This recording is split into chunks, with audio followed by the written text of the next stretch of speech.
Welcome back to yet another helpful video of Quick Guide, and in this video I am going to show you how to adjust your profile picture into Slack. So without any further ado, let's dive right into this exciting video.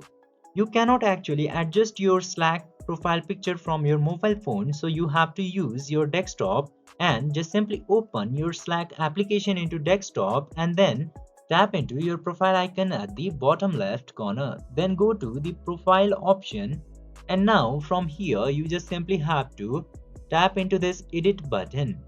Into this profile photo section, just simply click to upload a photo and then select the photo that you want to use. Now you can easily adjust your profile picture from this page. Just simply select the profile photo that you want to add and then click to save button.